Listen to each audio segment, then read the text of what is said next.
ഓരോ ഫ്രേസിന്റെയും അവസാനം നമ്മൾ ശ്രദ്ധിക്കണം. Yes yes. അവിടെ ഒരു സംഗതിയാണെങ്കിൽ അത് ശ്രദ്ധിക്കണം. അവിടെ സസ്റ്റെയിൻ ആണെങ്കിൽ നമ്മൾ ശ്രദ്ധിക്കണം. ഓക്കെ. അതാണ് ശരിക്കും പെർഫെക്ഷന്റെ ഏറ്റവും ഇമ്പോർട്ടന്റ് ആയിട്ടുള്ള ഒരു മാനദണ്ഡമായിട്ട് വരുന്നത്.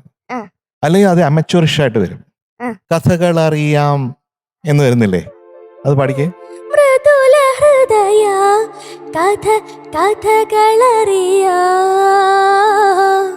ആ ആ അത് അതിനുമുമ്പ് യയ വരുന്നതുകൊണ്ട് എനിക്ക് യയ എടുക്കണമല്ലോ എന്ന് പറഞ്ഞിട്ട് അതിലോട്ട് ജമ്പ് ചെയ്തു പോകും. അപ്പോൾ ഈ സംഗതി അവിടെ ക്ലാരിറ്റി വരാതെ നല്ല ക്ലാരിറ്റിയിൽ നിന്ന് പാടിയേ. കഥകളറിയാ. ആ അത് അങ്ങനെ ഓരോന്നും അങ്ങനെ ഫിനിഷ് ചെയ്യണം. ഫിനിഷ് ചെയ്ത് പുതിയൊരു സാധനത്തിലേക്ക് വരണം, അല്ലെങ്കിൽ മറ്റേ ഫിനിഷ് കിട്ടൂല. അപ്പൊ എന്തോ അവിടെ ഒരു അമച്വറേഷനസ് ഫീൽ ചെയ്യും. അതാണ് ഏറ്റവും ഇമ്പോർട്ടന്റ് ആയിട്ടുള്ള കാര്യം. അതുപോലെ അനുപല്ലവി വരുമ്പോ ആദ്യത്തെ 2 ലൈൻ എന്ന് പറയുന്നത് മെലഡി അല്ലേ? ശ്രീനന്ദന കണ്ണനെ വിളിക്കുന്നു, അത് പാടിക്കേ.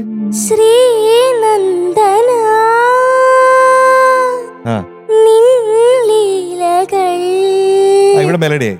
ഇനിയാണ് തന്നത്താരി താരി തേരി തേരി രാരാ തന്നത്താരി താരി തേരി തേരി രാരാ. അത് റിതമിക്കായിട്ട് പാടണം. അത് ബേസിലായതുകൊണ്ട് മോളുടെ കുറച്ചും കൂടെ മൈക്ക് അടുപ്പിക്കണം. അവിടെ ഡൈനാമിക്സ് എന്ന് പറയുന്നത് വളരെ പെർട്ടിനന്റ് ആണ്.